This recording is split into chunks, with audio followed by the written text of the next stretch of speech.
ಪಾಕಿಸ್ತಾನದ ಜೊತೆಗೆ ಚೀನಾಗೂ ಕೂಡ ಭಾರತ ಬೆವರಿಳಿಸುವ ಕೆಲಸವನ್ನ ಮಾಡಿತು. ಚೀನಾ ನಿರ್ಮಿತ PL-15 ಮಿಸೈಲ್ ಅನ್ನ ಹೊಡೆದಾಕಿತ್ತು.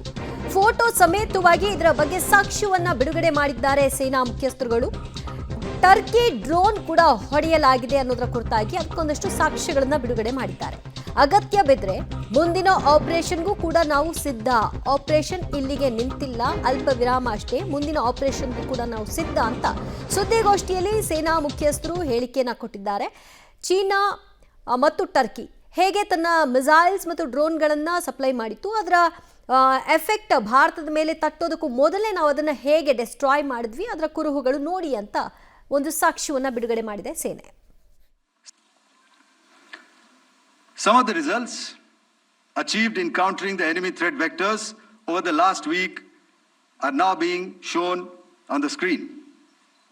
Shown on the screen is the probable enemy PL-15 missile, which is of Chinese origin. This missile has missed its target, and you can see the pieces now which are available with us. Another weapon system or weapon which was found was the long range rocket, the pieces of which you can now see on the screen. We have talked about the loiter munitions and the unmanned aerial systems, and here are some of the glimpses of those systems which we have brought down. To your right, with the right undercarriage or the wheel, you can see is the Yeeha system, which is of Chinese origin with Pakistan. You can see some quadcopters and you can see one odd Sonka drone hanging by the wire. All these have been brought down by our trained crew and air defense systems.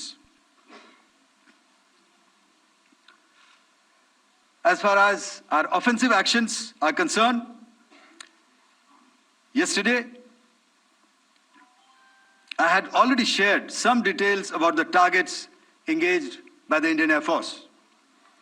The composite picture of the Indian Air Force targeting so far is now shown on the screen. As you can see, we have targeted the length and breadth of the adversary.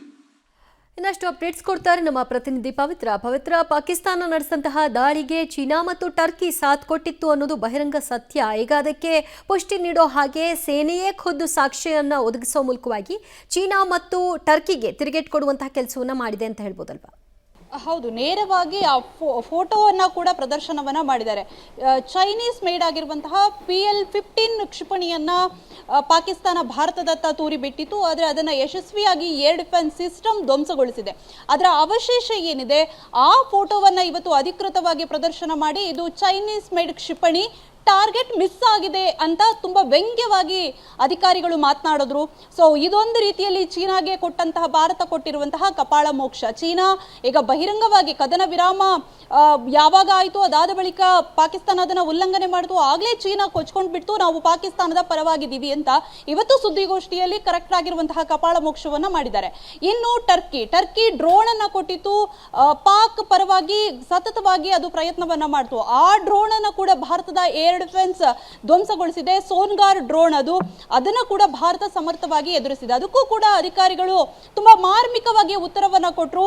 ರಷ್ಯಾದಲ್ಲಿ ಇರ್ಲಿ, ಎಲ್ಲಿದ್ದೇ drone ಇರಲಿ, ನಮ್ಮ air system, air defence system ತುಂಬಾ strong ಆಗಿದೆ.